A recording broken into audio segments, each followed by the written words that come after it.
বিয়ের আগে ইঞ্জেকশন নামটা শুনলেই রাতের ঘুম আমার কেড়ে নিত। বিয়ের আগে মনে আছে আমাকে বিড়ালে আঁচড়ে নিয়েছিল, মায়ের সাথে গেছিলাম ডক্টর দেখাতে, ইঞ্জেকশন নিয়েছিলাম, এত ভয় পাচ্ছিলাম, খুবই কান্না করছিলাম।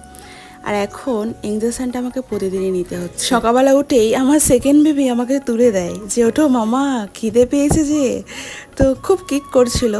তো যাই হোক, এদিকে আমার বর ইনসুলিনটা রেডি করছে, ইনসুলিনটা নিজে থেকেই নেব। বরমশাই দিত, আমি বললাম যে তুমি আমাকে দাও, আমি নিজেই নেবো, কারণ যখন তুমি থাকবে না তখন তো আমাকে নিজেকেই নিতে হবে না। তো এখন আর ইঞ্জেকশনটা জাস্ট জলভাত হয়ে গেছে। সারা শরীরে যে কতবার ফোটাচ্ছে, তারপর সুগার টেস্ট হাতের মধ্যে কতবার যে ফুটছে, তো মানে অনেকবার আর কি, এটা বলে বোঝাতে পারবো না। এই প্রেগনেন্সিতে আমার 3বার টেস্ট করা হয়ে গেল, তারপর তো সেন্টার আছে, তারপর আদার্স আরও ইঞ্জেকশন আছে, এগুলোই আর কি। তো ইনসুলিনটা এই সময় হয়ে এসছে, তার জন্য নিতে হচ্ছে। ডক্টর মেডিসিনের দ্বারা কমাতে চেয়েছিল, তো হলো না। প্রেগনেন্সির সময় কমতে চায় না, এগুলো বেড়ে যায়। তো ডক্টর বললো কিছু করার নেই, নিতেই হবে। তো ছেলেটাও আমার উঠে গেছে, ওকে না দিয়ে আমি কিছু খেতে পারি না, কিন্তু কিছু করার নেই। অবশ্য ঘুমাচ্ছে।